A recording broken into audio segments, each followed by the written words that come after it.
আমাকে উত্তর দেন, আল্লাহর ভালোবাসা আমরা সবাই চাই কি চাই না? আল্লাহর মোহাব্বত, আল্লাহর লাভ, আল্লাহর যত্ন, আল্লাহর মায়া দয়া আমরা সবাই চাই কি চাই না?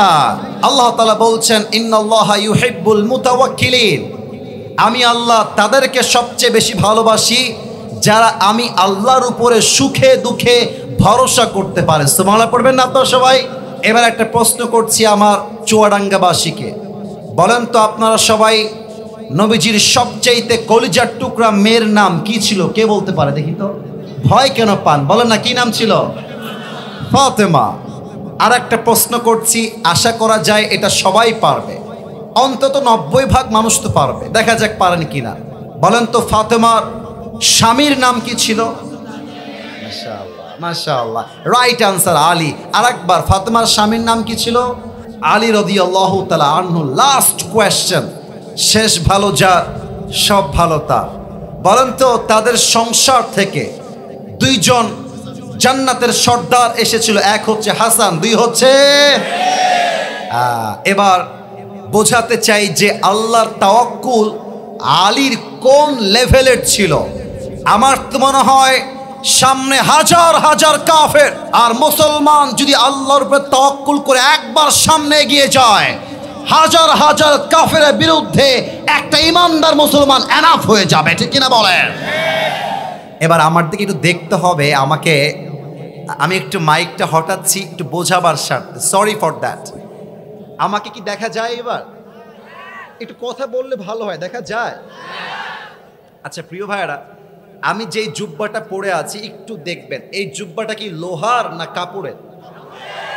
একটু আসতে বললেন যে লোহার না কাপড়ের? আচ্ছা একটু আমি এটা বলছি হাদিসকে বোঝাবার জন্য, অন্য কিছু না। আমার যে ওয়েস্ট কোট অর্থাৎ এই বুক বরাবর এই যে এটা কি লোহার না কাপড়ের? এক কাফের, তার নাম হচ্ছে আমর বিন মারহাব, তার পুরো দেহটার পোশাক লোহার দ্বারা তৈরি, মদিনায় প্রবেশ করেছে, এসে বলছে, মুসলমানের বাচ্চারা, কে তার মায়ের বুকের দুধ পান করেছিস? সাহস থাকলে আয় আমার সঙ্গে যুদ্ধ করে দেখা। সব মুসলমানরা বাড়ির থেকে বের হয়ে আছে, জাস্ট এমন ভাবে যেমন ভাবে আপনারা ডানে বামে দাঁড়িয়ে আছেন, কিন্তু একজন মুসলমান তার সঙ্গে যুদ্ধ করবে, সামনে কেউ আগাতে চায় না। কথা কি বোঝা যায় নাকি যায় না? বলেন বলেন।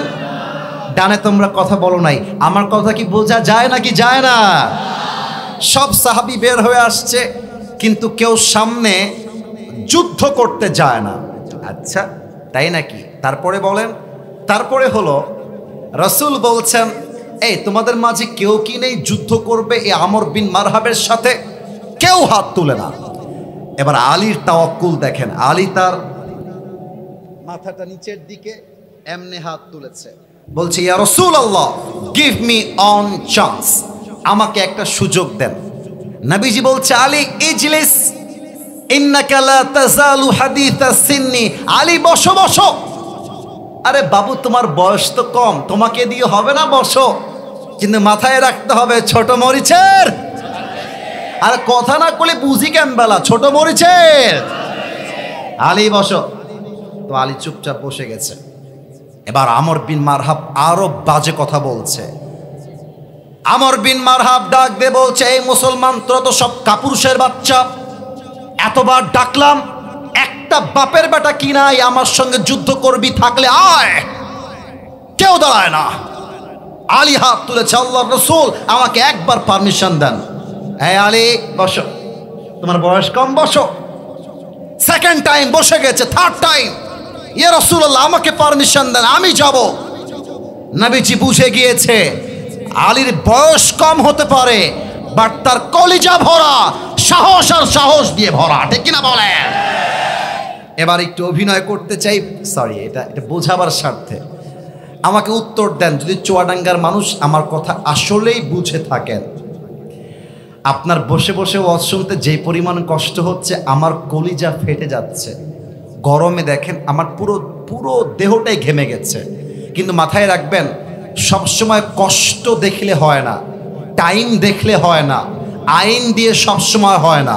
মাঝে মাঝে কষ্টের চাইতে ভালোবাসাকে প্রাধান্য দেওয়ার নামটাই তো ভালোবাসা, ঠিক কিনা বলে?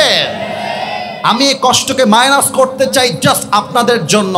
আমার ডান হাত, look at my right hand, আমার ডান হাত দেখবেন, এটা কিসের বোতল? সামনে আপনারা খুবই অ্যাক্টিভ, ডানে তোমরা অ্যাক্টিভ নও, বাট তোমরা বেশিরভাগ যুবক, বামেও অ্যাক্টিভ পাই নাই। এটা আমার হাতে কিসের বোতল? একটা মুহূর্তের জন্য ভাবেন, এটা জাস্ট একটা পানির বোতল নয়, এটা একটা বিশাল লম্বা তরবারি। তরবারির নাম হলো জুলফিকার। আমি বলবো জুল, আপনারা বলবেন ফিকার। বলেন তো তরবারির নাম জুল, রাইট আনসার, জুলফিকার। আল্লাহ রসুল এমন করে শার্ট করে ধরেছেন আলীর সামনে, বলছে ইয়া আলী ইযহাব ফাইন্নাল্লাহা মাআকা। হে আলী, যুদ্ধের জন্য প্রস্তুত হয়ে যাও, তবে মাথায় রাখবা কেউ তোমার সঙ্গে না থাকলেও তোমার সঙ্গে আছে একজন, তিনি কে? এবার আলী যুদ্ধের জন্য আমর বিন মারহাবের সামনে এসেছে। ও আমার প্রিয় চুয়াডাঙ্গার ভাইয়েরা, এই আমার হাতের উপরে এইটার নাম কি? সামিয়ানা। বলো সবাই, কি আনা? তোমরা এবারও উত্তর দাও নাই ভাইয়েরা আমার। এটা আমার হাতের উপরে কি আনা? আচ্ছা, একটু উত্তর দিয়ে বোঝায় বলেন তো আমাকে, সামিয়ানা কি নিচুতে না উঁচুতে? আমি যদি সামিয়ানা দেখতে চাই তবে আমার কপালটা এমনি উঁচুতে উঠবে, কারণ এতটা উঁচু যে নিচের দিকে তাকিয়ে দেখা যায় না। তো আমর বিন মারহাব লম্বায় এক্স্যাক্টলি এতটা উঁচু। আলী যদি দেখতে চায় আমর বিন মারহাবকে, চোখটা উঁচু করে দেখতে হয়, এত লম্বা। তো আলী আমর বিন মারহাবের সামনে এসে দাঁড়িয়ে গিয়েছে। আপনাদের চুয়াডাঙ্গা খুলনার মধ্যে পড়ে না? আমরা খুলনার মানুষ মাঝে মাঝে ওই বাহির থেকে কেউ আসলে আমরা বলি কি, এ বাড়ি তুমি কিডা, এ বাড়ি তোমার বাড়ি কোয়ানে কৌদি। খুলনাতে আমরা মাঝে মাঝে বলি। তো আমর বিন মারহাবের সামনে যখন আলী এসেছে, এই চুয়াডাঙ্গার ভাইরা মাফ চাচ্ছি, কথা বোঝা যায় নাকি যায় না বলেন না একটু ভাই, একটু বোঝা যায়, কথা যায় যায়। আলীকে বলছে আমর বিন মারহাব, এ বাবু তুমি কে গো? আলীকে বলছে, এই বাবু তুমি কে গো? আলী বলছে, আনাল্লাযী সাম্মাতনি উম্মি হায়দারা, আমি হলাম সেই যুবক যেই যুবককে তার মা নাম রেখেছে হায়দারা। এমন এক সিংহ, যেই সিংহ শিকার করতে গেলে যতক্ষণ পর্যন্ত শিকার না করে তার আক্রমণ একটা মুহূর্তের জন্য থেমে যায় না, তার নামই হায়দারা। আল্লাহু আকবার। এবার আমর বিন মারহাব টিটকারি মারছে, মজা নিচ্ছে, বলছে ও বাবা তুমি সেই সিংহ নাকি? আরে বেটা তোর আসল নাম কি তাই বল। আলী বলছে ইসমি আলী, আমার আসল নাম হচ্ছে আলী।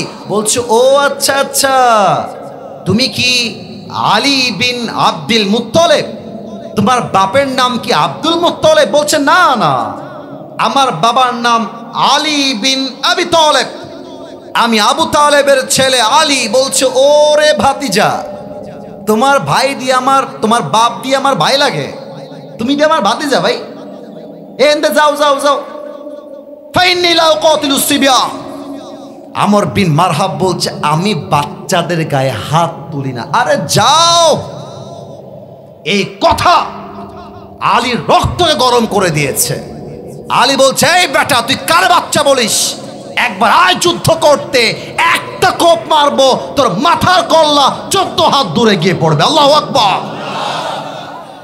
আচ্ছা, কিন্তু মাথায় রাখবেন ইসলাম কখনো কাউকে আগ বাড়িয়ে মারতে চায় না। একটা প্রশ্ন করি সবাইকে, দেখি তো আপনারা জানেন কিনা, বলেন তো 5 আগস্ট যে ইতিহাস বিপ্লব হয়েছে, প্রথম যেই যুবক রংপুর থেকে শহীদ হয়েছিল, যুবকটার নাম কি বলেন তো আপনারা সবাই? দেখা যাক। রাইট আনসার, শহীদ আবু সাইদ। চুয়াডাঙ্গার ভাইয়েরা, আবারও বলছি, আমি রাজনীতির কোনো কথা বলছি না, আমার কথা বুঝবেন। এই চুয়াডাঙ্গার ভাইয়েরা, শহীদ আবু সাইদকে যে গুলি করা হয়েছে, আমার শহীদ ভাই আবু সাইদ কাউকে গুলি করতে গিয়েছে? কথা বললেন, গুলি করতে গিয়েছে? চাকু মারতে গিয়েছে? তো তার গায়ে আপনারা গুলি করলেন কেন? এটাই উত্তর। আমরা কাউকে ক্ষমতার চেয়ার থেকে নামাতে চাই নাই, বাট মাথায় রাখতে হবে মুসলমান সবর ধারণ করতে পারে, বাট মুসলমানকে অ্যাটাক করতে আসলে সে হাত মুসলমান ভেঙে গুড়িয়ে দিবে। আলী বলছে আমর বিন মারহাব, তুই আগে আমাকে মারবি, তারপরে তোকে আমি মারব। তা আমর বিন মারহাব মেরেছে কেমনে? আমার সামনে টেবিল আছে, আমি এক্স্যাক্টলি দেখাতে পারবো না, তবুও যতটুকু পারা যায় সবাই আমাকে দেখবেন জাস্ট 30 সেকেন্ডের জন্য। আমার 2 হাত দেখা যায়? এই যে কথা বলেন না, দেখা যায়? 2 হাত দিয়ে তরবারিটা এমন করে আমর বিন মারহাব ধরেছে, আর এই 2টা পা অ্যাডজাস্ট করেছে জাস্ট লাইক দিস। 2টা পা একসঙ্গে, 2টা হাত একসঙ্গে ধরে তরবারিটা এমন করে নিয়েছে। এবার সামনের থেকে নিয়ে পেছনের দিকে নিয়েছে। একটা লাফ দিয়ে আমর বিন মারহাব আলীর ডান কাঁধে একটা আঘাত করেছে, আর আলী জুলফিকারকে তুলে দিয়ে বলছে হাসবুনাল্লাহু ওয়া নি'মাল ওয়াকিল, নি'মাল মাওলা ওয়া নি'মান নাসির। আল্লাহ এনাফ, আল্লাহ যথেষ্ট। যেই কোপে তার দেহটা বিচ্ছিন্ন হওয়ার কথা, বাট আলীর গায়ের জামায় পর্যন্ত এই আঘাতটা স্পর্শ করতে পারে নাই। সুবহানাল্লাহ পড়বেন না আপনারা? আরে তাওয়াক্কুল থাকতে হয়তো আল্লাহর উপরে। এবার আলী বলছে এই আমর বিন মারহাব, এবার তুই রেডি হয়ে যা, এবার তোর পালা। এই যে ডানে ডানে ডানে, এই ছেলে দাঁড়িয়ে কথা কেন? বসে কথা বলো, বসে কথা বলো। আচ্ছা আমি একটা কথা জিজ্ঞেস না করে পারছি না। থামেন থামেন থামেন থামেন থামেন ভাই ভাই ভাই থামেন ভাই থামেন। আমি নিজেও একটা সময় মাহফিলে কি ওয়াজ শুনতাম, আমি নিজে। ব্যাপারটা হচ্ছে সবার বাসার পরিস্থিতি একরকম থাকে না, সবার আসার পরিস্থিতি একরকম থাকে না। আমি যখন ওয়াজ শুনতে যেতাম, আব্বা কল দিয়ে বলতে আসিফ বাসায় আয়, নয় গেট লাগাই দিলাম। আমি ভয়ে কোনো মতো উঠে দৌড় দিতাম। কিন্তু আমি একটা কথা জানতে চাই, আমার ওয়াজের টাইম হচ্ছে 1 ঘন্টা, 1 ঘন্টা এখন এক্স্যাক্টলি হয়ে গেছে। আমি 10:30-এ এসেছি। আমার কথা ভাই 1 ঘন্টা না, সময় দিয়ে না, আজকের ওয়াজ ততক্ষণ চলবে যতক্ষণ ওয়াজ শেষ না হয়। যে ফজর পর্যন্ত হয়, আপনারা থাকবেন না? এবার উত্তর দেন, এখন কি দোয়া হবে না ওয়াজ চলবে? এই যে এরা কথা বলে নাই, ওয়াজ চলবে না দোয়া হবে, কোনটা? সবাই 2 হাত তোলে, সবাই সবাই everyone raise your 2 hands just like this. এমন করে একটা কাশি দেন, বলেন তো একবার হুজুর, একটু জোরে আমাকে ডাকেন, হুজুর।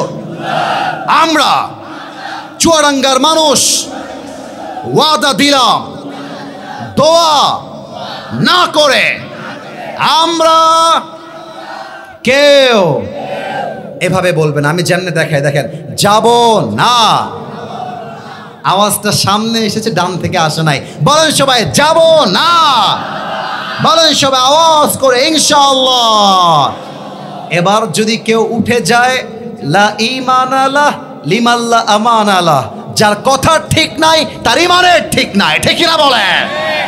আমি লম্বা সময় ওয়াজ করব না, ভরসা রাখেন, জাস্ট হাদিসটা শেষ করতে দেন। এবার আলী বলছে মারহাব, তুই প্রস্তুত হয়ে যা, এবার তোর পালা। এবার আলী 2 কদম পেছনে গিয়েছে, তরবারিটা এমন করে খুলে একটা লাফ দিয়ে বলছে নারে তাকবীর, আল্লাহু আকবার। আর একটা আঘাত যখন আমর বিন মারহাবের কাঁধে দিয়েছে, একটা আঘাতে আমর বিন মারহাবের দেহটা 2টা ভাগ হয়ে, একটা কোপে 2টা ভাগ হয়ে জমিনে ছিটকে পড়ে গিয়েছে। আল্লাহু আকবার। তাওয়াক্কুল কাকে বলে? কিন্তু এখানেই হাদিসটা শেষ হয় নাই। লাশ যখন পড়ে আছে, আলী তার বুকের উপরে গিয়ে পাটা রেখেছে। এই পিচ্চিরা, এই পিচ্চিরা, এই পিচ্চিরা, বসায় দাও, বসায় দাও, বসায় দাও। না, চুয়াডাঙ্গার মানুষ খুব বিশৃঙ্খল, খুব বিশৃঙ্খল, এটা ঠিক না। শুরু থেকে নিয়ে আপনারা এই বিশৃঙ্খলার জন্য আমাকে অনেক কষ্ট দিলেন। বিশ্বাস করেন পুরো বাংলাদেশ, আপনারা যদি আমার কথা বিশ্বাস না করেন, জাস্ট আসিফ হুজুর ওয়াজ লিখবেন ইউটিউবে, দেখবেন যে আমরা কত লক্ষ মানুষকে নিয়ে ভালোবাসার সঙ্গে কথা বলি।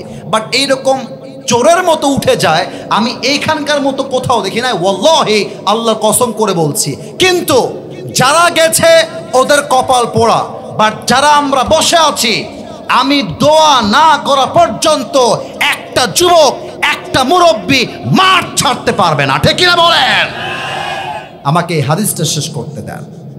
এবার দুইটা ভাগকে আলী এক করেছে, আর আমর বিন মারহাবের বুকের উপরে পা রেখেছে, আর ডাক দিয়ে বলছে, এই কাফেরের বাচ্চা, কাইফা তুকাতিলুনি, তুই আমাকে মারবি কেমন করে? আনতা তা'বুদু হাজারান ওয়া আনা আব্দু রাব্বি মুহাম্মদ, তুই বেটা পাথরের পূজা করিস, তুই বেটা মূর্তিকে ভরসা করিস, আর আমি আলী একমাত্র আল্লাহকে ভরসা করি।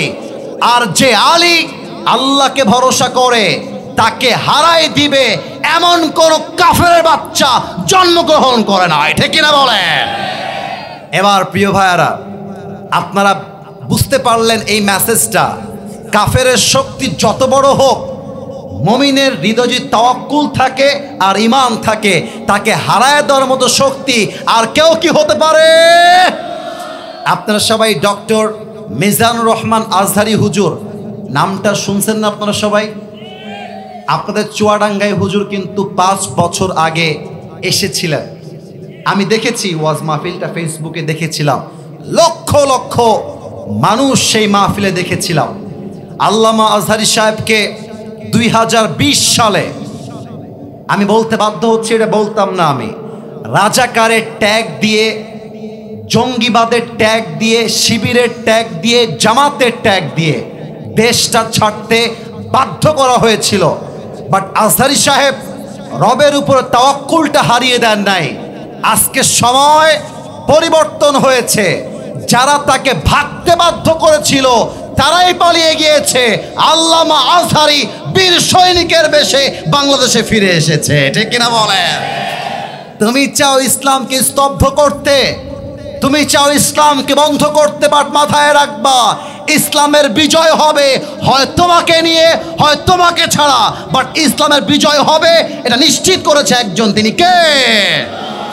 আর একটা প্রশ্ন করছি, বলেন তো, মুসলমানদের ইতিহাসে প্রথম রমাজান মাসে, আরো সহজ করলাম, দেখা যাক শেষের কথাগুলো কেউ উত্তর করতে পারে, এটা বলেই দোয়া হয়ে যাবে। আপনারা পারবেন, এটা আমার বিশ্বাস। কাউকে বাধাবার জন্য, ওয়াল্লাহি বাধাবার জন্য জিজ্ঞেস করছি না। প্রথম যুদ্ধ যা রমজান মাসে প্রতিষ্ঠিত হয়েছিল মুসলমানদের ইতিহাসে, যুদ্ধের নামটা কি কে বলতে পারে? বদর। এই যে এরা বলেছে, আমার প্রিয় ভাইরা, আপনারা ভয় পাবেন না, বদরের যুদ্ধ। আর একবার প্রশ্ন করছি, কিসের যুদ্ধ? একটু জোরে বলা যায় না? কিসের যুদ্ধ? একটু সময় নিতে চাই, জাস্ট আ লিটল বিট, অল্প সময়। বদরের যুদ্ধে আর একটা প্রশ্ন, যে পারবেন বলবেন, যে পারবেন না চুপ থাকবেন, দেখা যাক কে পারে। বদরের যুদ্ধে মুসলমানদের সৈন্য সংখ্যা কতজন ছিল? 313 জন। ভাইয়ারা, ইউর রাইট, ইউর রাইট, কিন্তু ডানে আপনারা বলেন নাই। এবার সবাই মিলে বলবো 313। বলেন সবাই, কয়শো 13? আর একটু জোরে চুয়াডাঙ্গার সাউন্ড চাই, 313 জন। আর কাফেরদের সংখ্যা হাজারের কাতারে। এই হাদিসটা বলেই দোয়া করব, কিন্তু বিশ্বাস রাখেন এই হাদিসটা যদি বুঝতে পারেন আপনার কপালের চাকাটাই খুলে যাবে। সুবহানাল্লাহ পড়বেন না আপনারা সবাই? আমি যে বসে আছি এই স্টেজে, রসুলের সামনে কয়েকশো সাহাবী দাঁড়িয়ে আছে। আল্লাহর রসুল বলছেন যুদ্ধের জন্য প্রস্তুত হয়ে যাও, বাট নবী মনে মনে আশঙ্কা করছেন যে কাফেররা হাজারের সংখ্যায় আর মুসলমানরা মাত্র 300-র সামান্য বেশি। এই যুদ্ধ সাহাবা একরাম কেমন করে নিবে? অস্ত্র কম, সৈন্য কম। কথা কি বোঝা যায় নাকি যায় না? এক সাহাবী দাঁড়িয়ে গিয়েছে, দাঁড়িয়ে বলছে, ইমদি বিনা ইয়া রাসূলুল্লাহ হাইতুমা তাশা, হে রাসূল, আল্লাহ আপনাকে যেমন করে বলেছে আপনি তেমন করে নিয়ে চলুন যুদ্ধের জন্য। এবার আমার দুই চোখ দেখবেন চুয়াডাঙ্গার ভাইরা, আমরা ততক্ষণ পর্যন্ত যুদ্ধ করব যতক্ষণ পর্যন্ত এই দুই চোখের পাতা বন্ধ না হবে, অর্থাৎ বুকের তাজা রক্ত দিয়ে শহীদ না হওয়া পর্যন্ত যুদ্ধ চলছে, যুদ্ধ চলেই যাবে, ঠিক কিনা বলেন? আল্লাহ রসুল বলছেন, আরে বাবারে বাবা মিকদাদ, তুমি তো আমার বুকের সাহস বাড়িয়ে দিয়েছো মিকদাদ। এবার দেখেন আল্লাহ রসুল কি বলছেন। এই সাহাবায়ে কেরাম শোনো, এবার আমার কথা, কুমু বিনা ইলাল জান্নাহ, চলো আমার সঙ্গে এমন এক জান্নাতের দিকে, যেই জান্নাতটা ওয়া জান্নাতিন আরদুহাস সামাওয়াতু ওয়াল আরদ, যেই আসমান এবং যেই জমিন আমরা দেখতে পাচ্ছি, ওই জান্নাতটা এর চাইতে আরো 10 গুণ বিশাল বড়। সুবহানাল্লাহ বলে সবাই। এবার একটু তাকান তো আমার দিকে, এটা কিসের বক্স? আপনারা খুবই অ্যাক্টিভ, ধন্যবাদ, শুকরিয়া, কৃতজ্ঞ থাকলাম আপনাদের কাছে। এটা কিসের বক্স? আপনারা খেজুর নাম শুনছেন না সবাই? খেজুর, খুরমা নাম জানা আছে না কি নাই? আছে আছে। এক সাহাবী এভাবে প্লেটে করে খেজুর খাচ্ছে, খেজুর। তো যখন রসুল বলেছে যুদ্ধে শহীদ হয়ে গেলে এমন একটা জান্নাত পাবো, যেই জান্নাতটা আকাশ আর জমিনের চাইতে বিশাল, খেজুরটাকে ধরে এমনি ফেলাই দিয়েছে আর ডাক দিয়ে বলছে, বাহ বাহ, আইমা আযমাহা মিন জান্নাতিন ওয়া আহসানাহা। হে আল্লাহর রাসূল, আপনি কি বললেন? আপনার সঙ্গে যুদ্ধ করব আর যুদ্ধে শহীদ হয়ে গেলে এমন এক জান্নাত পাবো, যেই জান্নাত আকাশ আর জমিনের চাইতে বিশাল। আমার তো আর তর সইছে না, এখনই চলেন, বুকের তাজা রক্ত দিয়ে শহীদ হয়ে আমি এখনই আল্লাহর জান্নাতের বাসিন্দা হতে চাই। সুবহানাল্লাহ। তোমরা দুইজন দাঁড়াও তো কলিজা বাবুরা, ওই যে দুইজন সামনে, বকা দিব না, এমনি দাঁড়াও দাঁড়াও দাঁড়াও। এই আব্বাজান, যুবক ভাইয়ারা, বামের ভাইয়ারা, ডানের ভাইয়ারা, সামনের ভাইয়ারা, এই দুইজন কিশোরকে দেখা যায়? ও ভাইজান কথা বললে একটু বুঝি ভালো, দেখা যায়? যায় আব্বাজান ভাইয়েরা, ওর বয়স যদি ভুল নয় 8-9 নাকি, আমি কি ভুল বললাম নাকি? এই তো 8-9-10 এমনই হবে। দুইজন কিশোর, বসে পড়ো বাবুরা, বসে পড়ো। এরকম দুইজন কম বয়সী কিশোর আফরার, এক হচ্ছে মাস, দুই হচ্ছে মাস, দূর থেকে দৌড়ে দৌড়ে আসছে রসুলের কাছে। রসুল বলছে, এই তোমাদের কি হয়েছে বাবুরা? বলছে, ইয়া রাসূলুল্লাহ, সামি'না আন্নাল আদাদা কালিল। হে রাসূল, আমরা শুনেছি যুদ্ধের জন্য মুজাহিদের প্রয়োজন, আমরা মুজাহিদ হয়ে যুদ্ধ করতে এসেছি। আল্লাহু আকবার। কিন্তু মজার বিষয় হচ্ছে দুইজনই ছোট। এই কথা বলো না, কথা বলো না, কথা বলো না। তো রসুল বলছে, এই তোমরা বাসায় যাও, তোমাদেরকে দিয়ে যুদ্ধ হবে না, বাসায় যাও। বড় ভাই ডাক দিয়ে বলছে, ইয়া রাসূলুল্লাহ, একবার চান্স দেন না, ছোট বলে ফিরাই দিয়েন না, একবার সুযোগ দেন, কাফেরদের কল্লা এক কোপ দিয়ে নামাই দিব। আল্লাহু আকবার। এই আপনারা সবাই কুস্তা কুস্তি, রেসলিং, WW নাম শুনছেন? নাম শুনছেন আপনারা সবাই? আচ্ছা, রসুল বলছেন, যাও, তোমাদের মাঝে যে কোনো একজনকে নিব, তবে দুইজনকে ফাইট করতে হবে, যে বিজয়ী হবে তাকেই আমি যোদ্ধা হিসেবে নিতে চাই। এবার দুই ভাই যুদ্ধ শুরু হয়ে গেছে, বড় ভাই মাস, ছোট ভাই মুয়াজ। আচ্ছা, আমার ভাই আমার ডান পাশে বসে আছে, ভাইকে আমার দেখা যায় না? কথা কোন, দেখা যায় না? এটা আমার বড় ভাই, আমি আসিফ হুজুর ছোট ভাই। তো বড় ভাই যখন যুদ্ধের কথা শুনেছে যে কুস্তা কুস্তি করতে হবে, বড় ভাই একটা ল্যাং মেরে ছোট ভাইকে শুয়াই দিয়েছে আর বুকের উপরে বসে গলাটা এমন করে চেপে ধরেছে। আর ছোট ভাই কি যে চালাক, আমার চোখ দেখেন, ছোট ভাই এক চোখ বন্ধ করে আর এক চোখ টিপ মারতেছে বড় ভাইকে, বলছে, এই ভাই, তুই না আমার সঙ্গে খেলিস, আমরা না একসঙ্গে মজা করি, তুই না আমার বড় ভাই, এই তুই যুদ্ধে একা যাবি কেন রে? তুই আমারেও নিয়ে চল না, শক্তি একটু কমায় দে। আরে মাথায় রাখবেন, বড় ভাই সব ফেলতে পারে, বাট ছোট ভাই আবদার করলে বড় ভাই ফেলতেই পারে না, ঠিক কিনা বলেন? আমার ঢাকার সাভারে ওয়াজ ছিল কয়েকদিন আগে, ঢাকার সাভারে আমি ওয়াজে বলেছিলাম, যেই পরিবারে ভাই ভাই মিল আছে, সেই পরিবারকে ভেঙ্গে অন্য বাড়ির মেয়ে ভেঙ্গে দিবে বউ হয়ে এসে, আমার মনে হয় ভাই ভাই মিল আছে যেখানে ভেঙ্গে দিবে এমন কোন বাপের বেটা জন্মগ্রহণ করে নাই, ঠিক কিনা বলে? বড় ভাইয়ের মনটা গলে গেছে, হাতটা সরাই নিয়েছে। যখনই হাত সরাইছে, মানে আমার বড় ভাই হাতটা সরাই নিয়েছে, আমি সুযোগ বুঝে একটা ল্যাং মেরে বড় ভাইকে শুয়াই দিয়ে বুকের উপরে বসে গলাটা এমনে চেপে ধরেছি আর ডাক দিয়ে বলছি, ইয়া রাসূলুল্লাহ, আগেই বলেছিলাম আমার শক্তি বেশি, আপনি শোনেন নাই। সুবহানাল্লাহ পড়বেন না তো সবাই? আল্লাহু আকবার। রাসূল বুঝে গিয়েছে এদের বয়স কম হতে পারে, বাট এদের মধ্যে তাওয়াক্কুল আছে এক সত্তার উপরে। তিনি কে?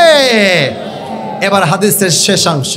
যুদ্ধ শুরু হয়ে গেছে, তবে একটা বিষয় জানতে চাই আপনাদের থেকে, এটা কি স্কুল কলেজ মাঠ নাকি রাস্তার মাঠ নাকি এটা কিসের মাঠ? আচ্ছা আচ্ছা, বুঝে গেছি। যুদ্ধের মাঠ এত ছোট হয় না, যুদ্ধের মাঠ বিশাল বড় হয়, বিশাল বড়। যুদ্ধের মধ্যেই দুই কিশোর ওই যে দাঁড় করাইছিলাম, মাআজ আর মুআজ, বলছে, ইয়া রাসূলুল্লাহ, আমাকে বলেন তো এই আবু জেহেলটাকে, আব্দুর রহমান বিন আউফও আছে ওখানে, আবু জেহেলটা আসলে কে? বলছে, ওই দিকে তাকায় দেখো কয়েকশো কাফের এমন করে ঘিরাও করে আছে, মাঝে যেই কাফের ওর নাম আবু জেহেল। এই কথা শোনার সাথে সাথে মাআজ আর মুআজ এক দৌড় দিয়েছে আর আবু জেহেলের ঘোড়ায় গিয়ে একটা লাথি মারছে। আবু জেহেল শুয়ে পড়ছে এক লাথির চোটে, আর আব্দুর রহমান বিন আউফ এক দৌড় দিয়ে এসে আল্লাহর উপরে তাওয়াক্কুল করে নারায়ে তাকবীর আল্লাহু আকবার বলে একটা কোপ দিয়েছে। আবু জেহেল্লার জায়গায় কুপোকাত, জায়গায় শেষ। সুবহানাল্লাহ পড়বেন না আপনারা সবাই? আরে কোথায় ৩১৩ আর কোথায় হাজার কাফের? শিক্ষা একটাই, ভয় পাওয়ার কারণ নেই, বুক চিরে দাঁড়িয়ে যাও, আল্লাহর ভরসায় সাহসটা বাড়াও, আল্লাহর নামে আগুন জ্বালাও বুকে, সত্যের পথে চলো, সাহস রাখো মুখে, ভয় পেলে চলবে না, রক্তে আগুন ধরাও, আল্লাহর সৈনিক তুমি, সেই পতাকা উড়াও। আরে আল্লাহ যখন পাশে, কিসের এত ভয়? তাওয়াক্কুল করো, কাছে আসবে বিজয়। আধারে ভয় পেও না, আলো আছে আড়ালে, অন্ধকার পালিয়ে যাবে তুমি উঠে দাঁড়ালে, ঠিক কিনা বলেন? আল্লামা ইকবাল লিখেছেন, গম के बाद खुशी जरूर आती है और ये खुशी रब के तरफ से ही आती है, हर रात के बाद दिन की रोशनी छा जाती है और सब्र करने वालों को नेमत मिल ही जाती है। जो दुख में भी रब को याद करता है, रब उसका हाथ कभी नहीं छोड़ता। जो दुनिया से कुछ ना कहे बस रब से कहता है, उसकी दुआओं का जवाब खामोशी में आता है। जब तुझे मांगना हो तो खुदा से मांग, जब तुझे पुकारना हो तो उसी को पुकार, जब तुझे भरोसा करना हो तो उसी पर कर, क्योंकि भरोसे के काबिल सिर्फ वही है, वो तेरा रब है, वो तेरा अल्लाह है, ठीक ना बोले?